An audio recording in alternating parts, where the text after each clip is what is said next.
Okay, so let's get into this. The WNBA offseason is, normally this time for a bit of a break.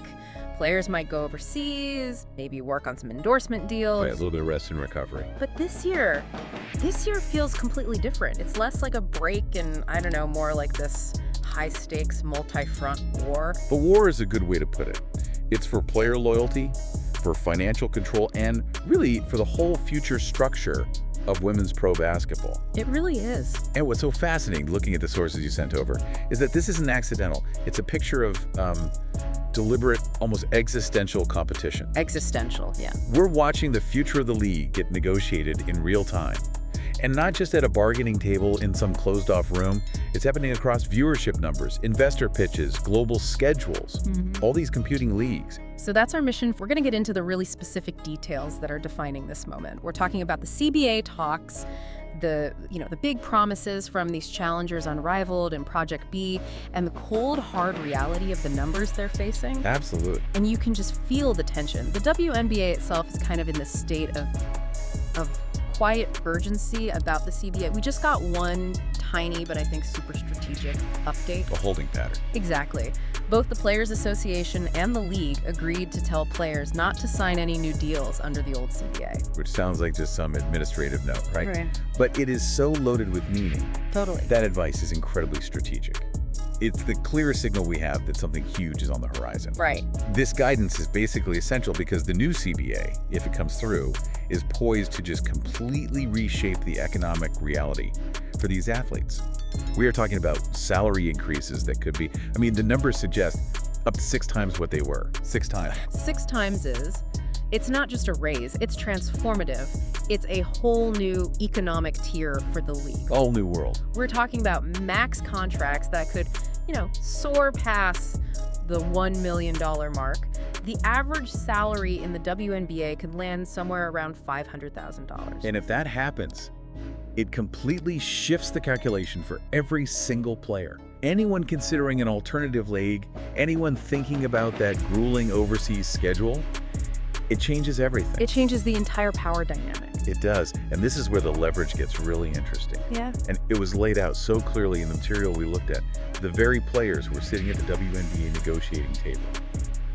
They're also the face and the leadership of these alternative leagues. That's the core conflict, isn't it? The players with the most power in the WNBPA are, at the same time, committed to its biggest rivals. Precisely.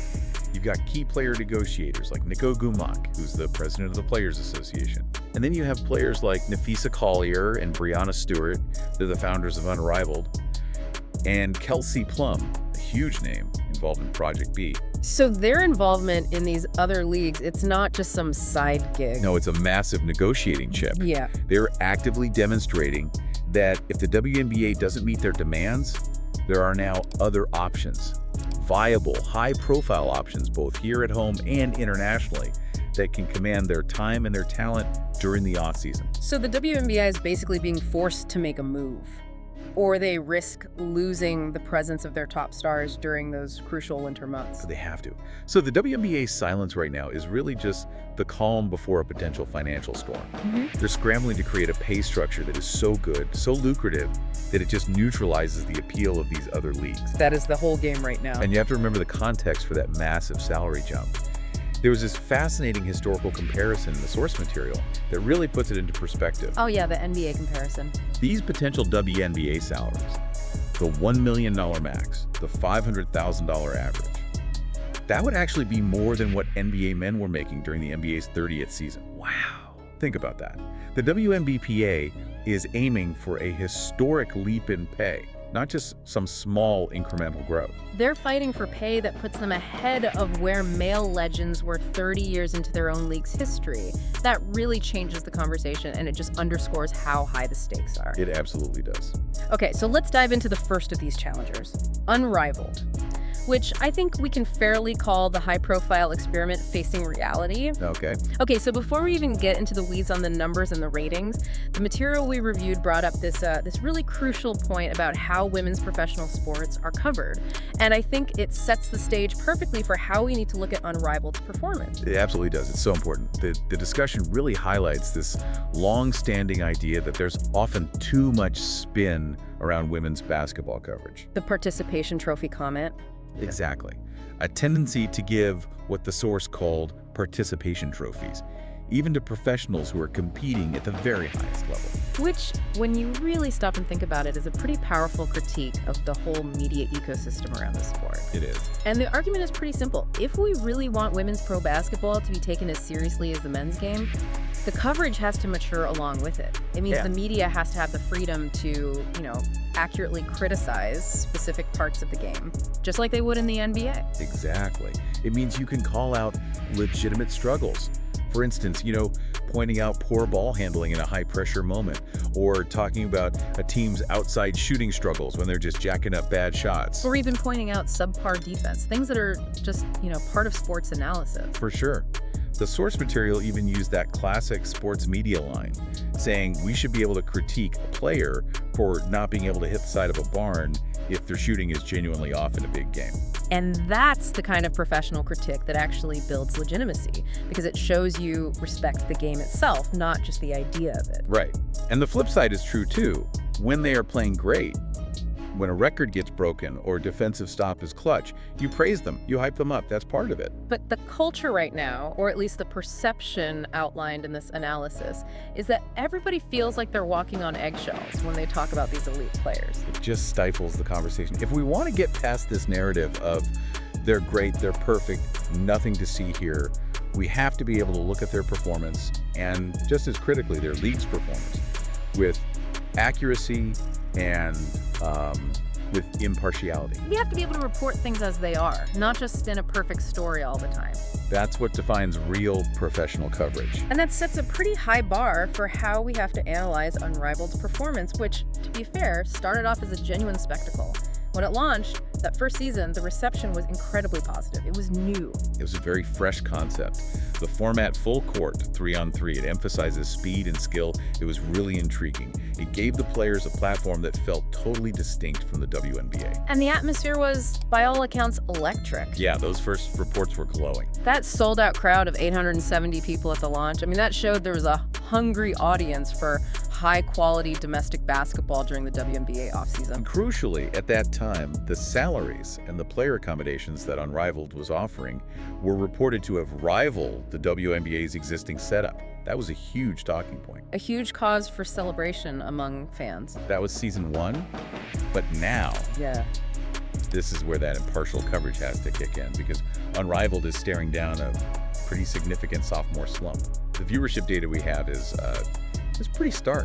A report from Front Office Sports that was cited in the materials put it very bluntly. It just said the sparkle has worn off. That's about right. So let's break down those numbers, because they are the cold, hard reality of their challenge right now. In Season 1, Unrivaled had a really strong launch. They averaged 221,000 viewers for the regular season and playoffs on TNT. And they even peaked at 377,000 for the final of their one-on-one tournament, which is great. That's a solid number. And opening night averaged 310,000 viewers across both TNT and True TV. Yeah. That's a really good baseline for a brand new league. A very solid start. Now compare that to year 2. The opening games on January 5th, is a Monday afternoon, they only averaged 175,000 viewers across 2 games on both networks. That's a 43% drop, just from one opening night to the next. A huge drop. But it gets even worse when you isolate the games that were just on True TV from that same day. And this is where the numbers get genuinely concerning for them. Yeah. Those 2 True TV exclusive games averaged a mere 32,000 viewers. 32,000. It's shockingly low. That's less than some big high school games get. For a professional league with WNBA stars, that's a red flag. A massive red flag. And the numbers that followed didn't provide much comfort, did they? Not really. The games on January 9th averaged 139,000, which is better. But then the next 4 games on January 10th and 11th averaged only 71,000 viewers on True TV. So what this shows pretty clearly is that the initial novelty, that sparkle, has evaporated. And now the league is really struggling to keep an audience, especially when they get moved off the main TNT channel and onto the, less watched True TV. Right. It also just reminds us how tough it is to rely on streaming. All their games are on HBO Max, but those numbers aren't measured by Nielsen in the same way, so we only really have visibility into the TV slump. And if the streaming numbers aren't, exponentially higher, then the trajectory they're on right now is just unsustainable in the long run. That's the critical piece. A successful league needs predictable, sustained broadcast revenue and viewership.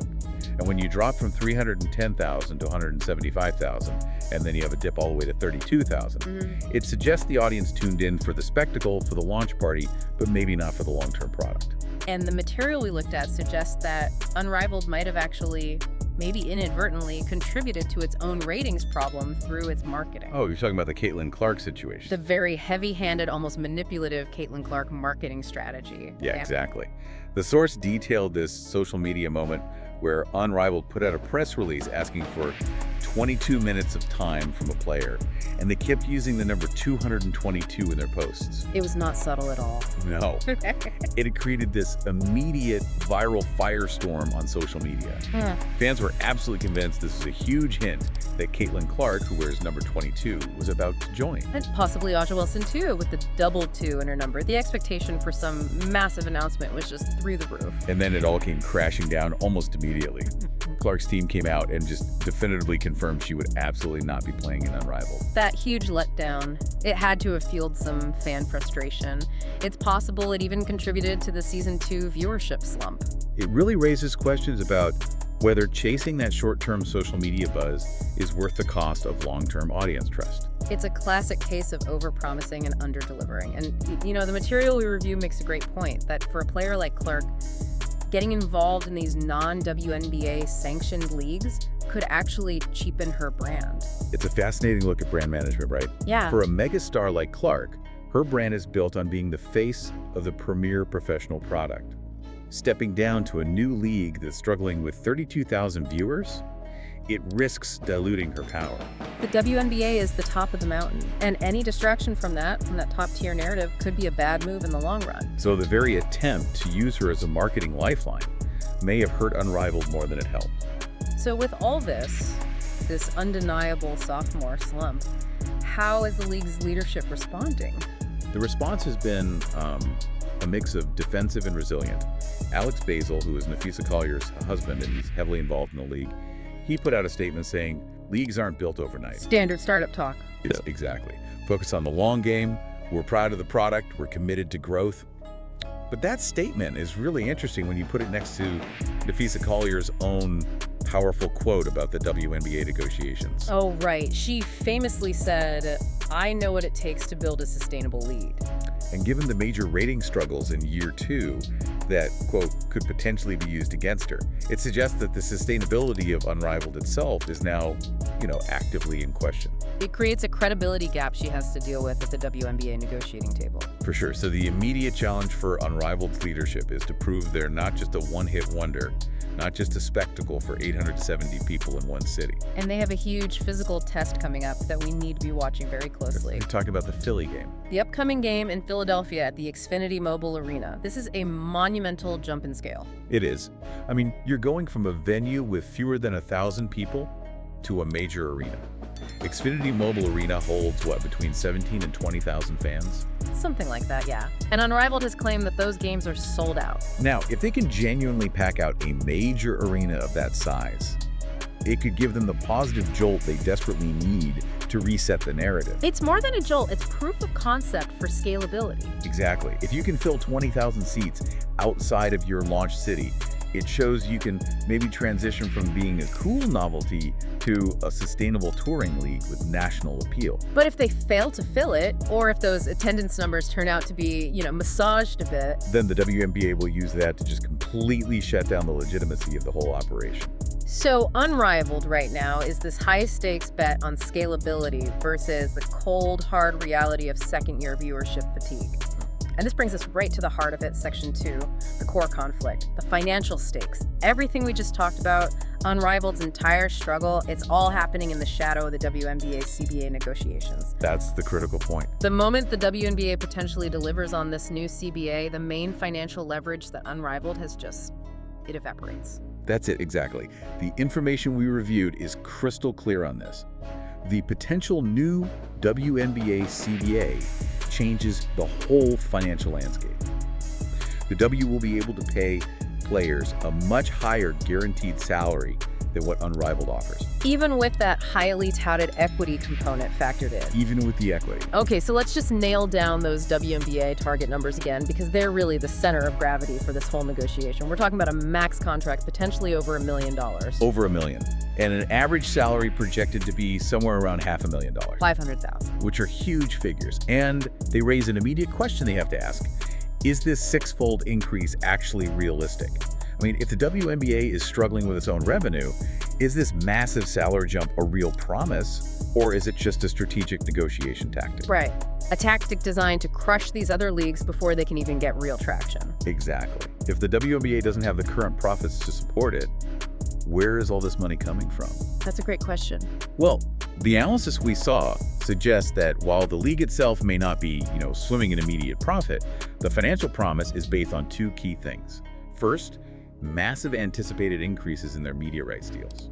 Fueled by the current viewership surge? The Caitlin Clark effect, basically. Broadly speaking, yes. And second, a willingness by the owners or the big investors who support the league to take some short-term losses. To secure the long-term future. To secure the long-term viability of the WNBA as the one, the only, the dominant professional league. In short, they might be willing to pay a high price now just to kill the competition. So that $500,000 average salary becomes a weapon in the negotiation. A very powerful one. Okay, so if the guaranteed WNBA money is going to be so high, why are players still risking their time and energy on Unrivaled? The league pushes equity really hard. It's a major part of their compensation pitch. Don't just take a salary, own a piece of this. It is the ultimate sports buzzword right now, isn't it? And it sounds amazing in a press release, but we have to really deconstruct what that equity actually means. And the financial analysis we reviewed was pretty sharp on this point. Very sharp. It suggests the reality is often much less glamorous than the promise. This equity is often what they called a percentage of a percentage. Can you just map that out for us? What does percentage of a percentage actually mean for a player in practical terms? Sure. So let's imagine Unrivaled is a startup and it's worth, say, $100 million on paper. A player is given a 1% stake. That sounds great, right? $1 million in value. Sounds amazing. But the fine print often says that the player gets a percentage of the net proceeds after the initial investors get paid back, after all the expenses are paid, and after dilution from future funding rounds. So your 1% stake gets smaller over time. It gets diluted. And the actual cash they see in the end might just be a tiny fraction of that initial valuation. So it's a much smaller percentage of the final sale price. Which means it's not likely to make someone a multimillionaire overnight. Not like a guaranteed max WNBA contract would. It's a highly illiquid asset. Correct. And that's the crucial logistical problem. To access that equity, you often have to wait until the company goes public, or it gets acquired, or there's some other major financial liquidity event. It's like having stock in a private startup that hasn't gone public yet. Exactly. It might be worth millions on paper, but you can't use it to pay your mortgage. You can't buy groceries with it. It is deferred compensation that comes with a ton of risk and illiquidity. It's the complete opposite of a guaranteed multi-year, multi-million-dollar WNBA contract. That makes the WNBA's potential offer just incredibly attractive. Its stability, its liquidity, its security right now. The contrast is so stark. On one hand, the WNBA is offering guaranteed substantial cash flow, the kind of generational wealth protection that pro sports is supposed to be about. Right. And on the other hand, Unrivaled is offering a potential upside that is risky, illiquid, and totally dependent on the league surviving long enough to sell. For most athletes, guaranteed cash is always going to be the safer, more appealing bet. So if the guaranteed money is so clearly with the WNBA's new CBA, why do key figures like Breanna Stewart still champion Unrivaled? She admitted the ratings are a challenge, but she applauded the league for other reasons. And this is where we get to the crucial non-monetary value that Unrivaled successfully created. Stewart sees it as a good place for the players because it lets them stay home. They can work out, they can train, and crucially, they can avoid having to play overseas. The dreaded overseas commitment. For years, that was just the unavoidable reality for WNBA players if they wanted to supplement their income. taking them far from family, from comfort, from their top-tier training facilities. Yeah. So that non-monetary benefit is massive. They get to stay on American soil, they can maintain their endorsement deals without international travel conflicts, they can train with their personal teams. And as she noted, they can go to the beach on their off days. It sounds trivial, but it drastically reduces the physical and mental stress of constant international travel, playing in different conditions, and just being away from your support system for months on end. So even if the WNBA pay ends up being higher, Unrivaled has already succeeded in providing a high-quality, convenient alternative to that grueling overseas grind. They provided quality of life leverage. Yes, if the WNBA delivers that $500,000 average salary, players won't need to go overseas for money anymore.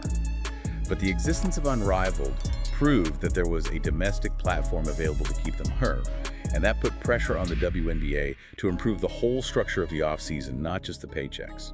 So it's kind of a win for the athletes either way. Unrivaled might not even survive the new CBA, but it forced the conversation about quality of life. Exactly, it served its purpose. All right, let's shift gears a bit to Project B, which feels like a completely different animal. This is the global and logistical wildcard.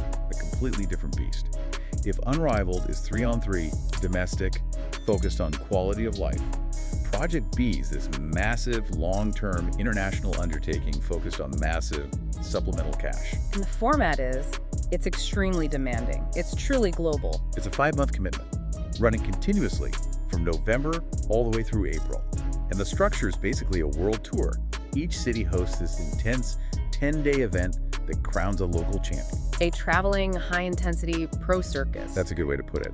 And that 10-day structure is really important. It means players aren't staying in one place for long, which just compounds the travel fatigue. But the schedule itself is where the logistical conflict with the WNBA really hits home. We have to focus on their announced Tokyo stop, specifically March 26th to April 4th, 2027.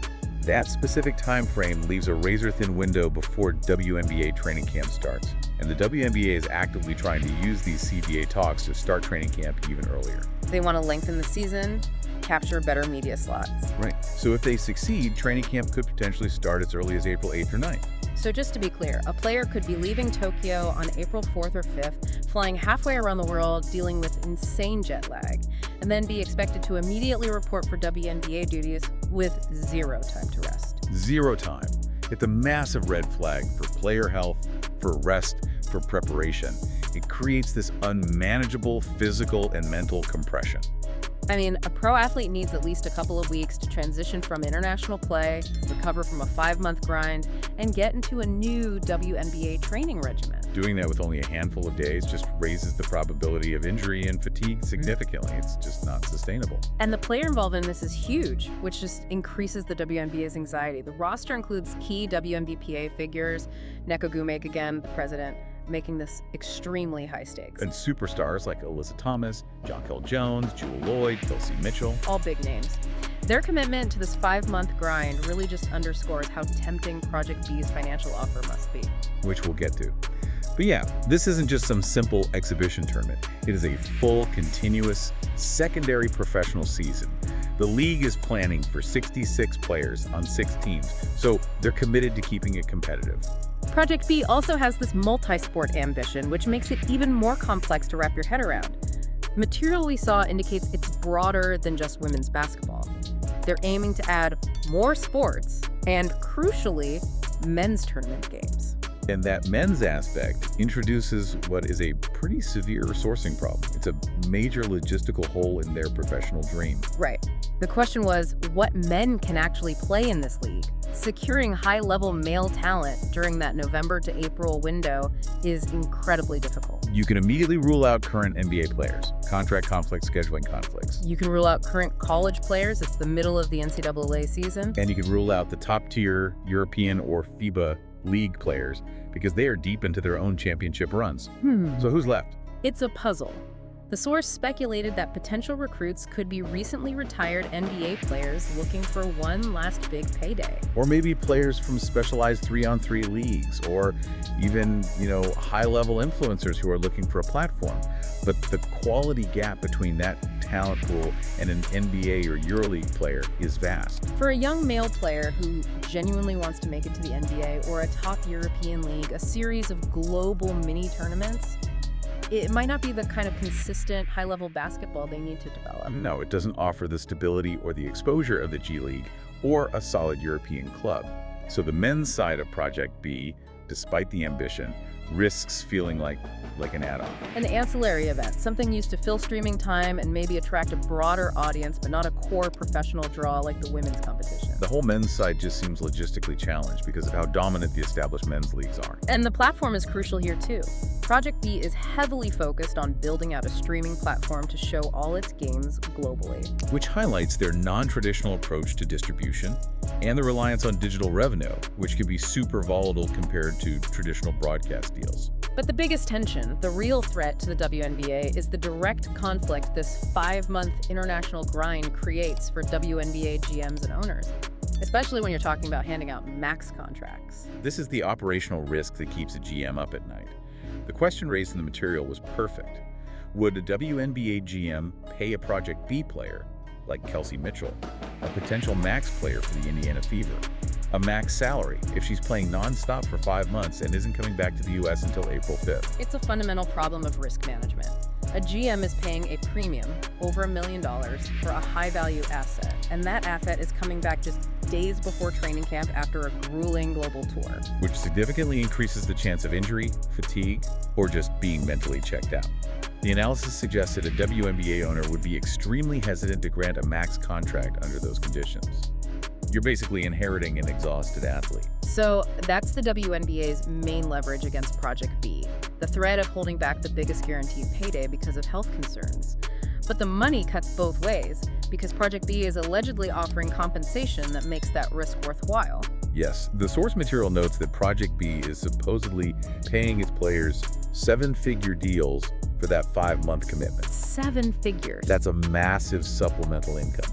It might be enough to offset any potential hit to their WNBA contract or any worries about liquidity. So help me understand this. How is a brand new, globally scattered league paying 7-figure deals right out of the gate?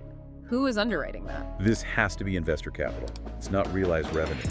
Project B is likely being funded by major investment groups who see this as a long-term play. They're trying to establish a global presence that will eventually command massive streaming or media rights deals. Exactly.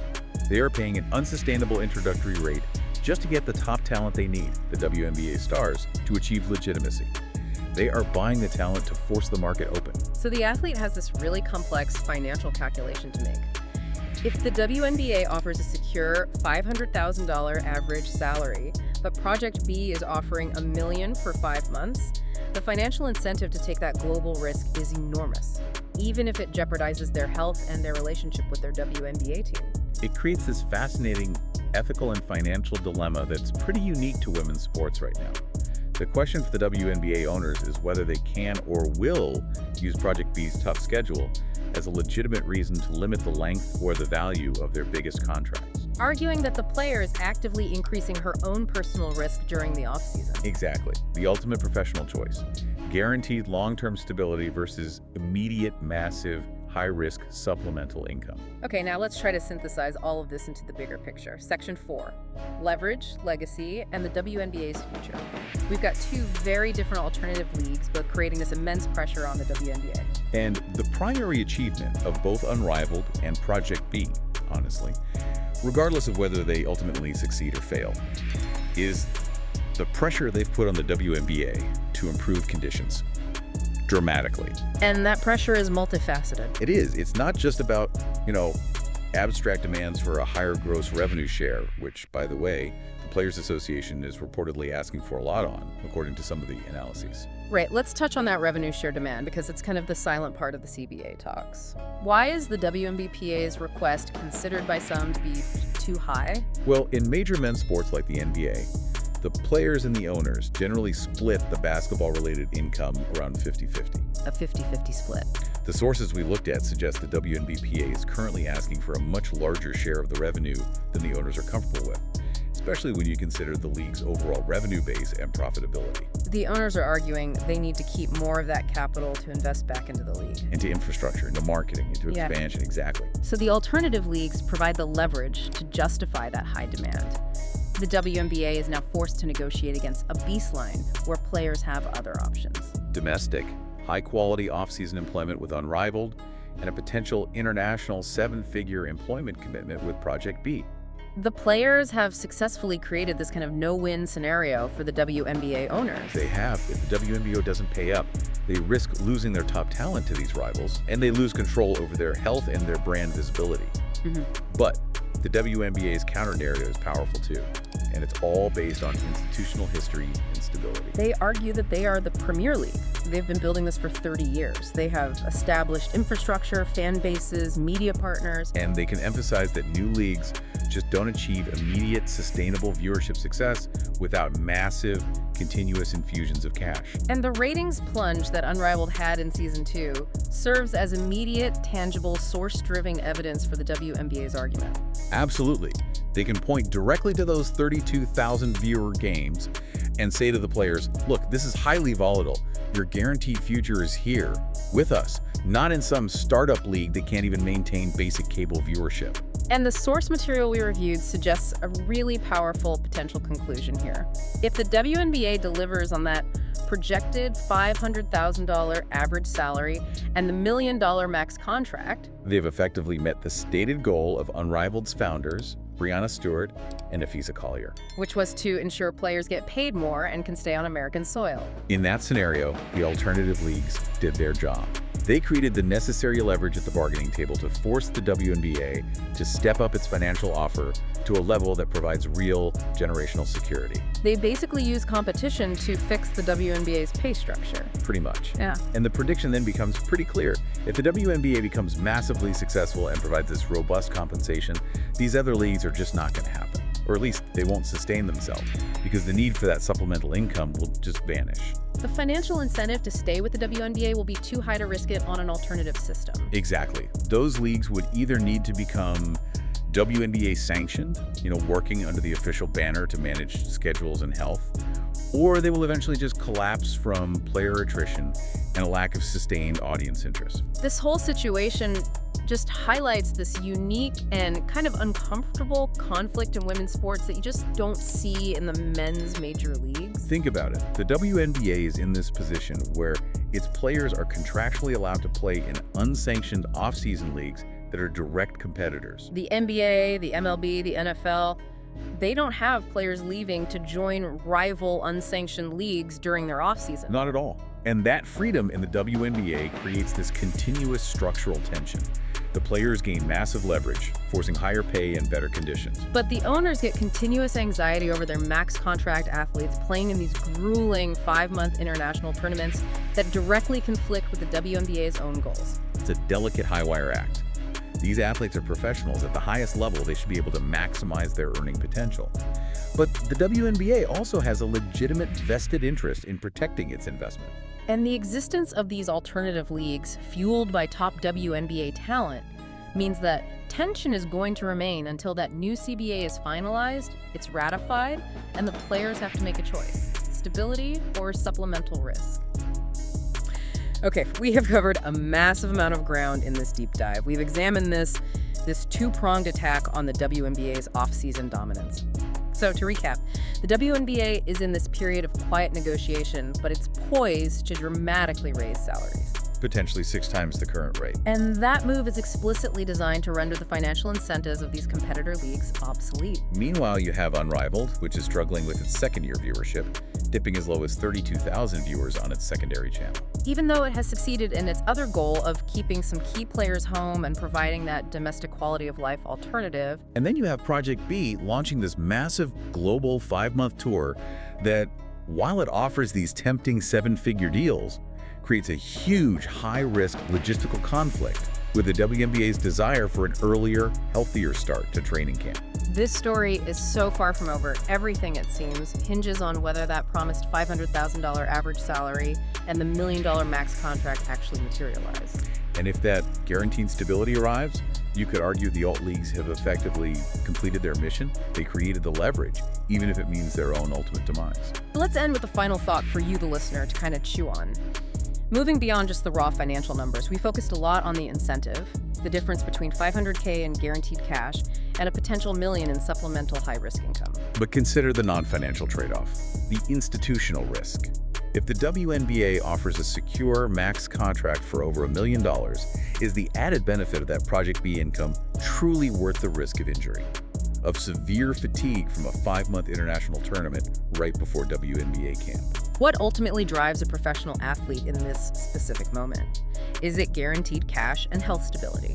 And if that is the priority, how long can the WNBA afford to tolerate these unsanctioned rival leagues, using its most valuable assets as leverage, risking their health, and demanding higher payroll, before the league is forced to completely rework its own offseason rules? The decisions made this year will determine not just individual bank accounts, but the entire structural future of the sport for the next generation. This story, we can assure you, is far from over.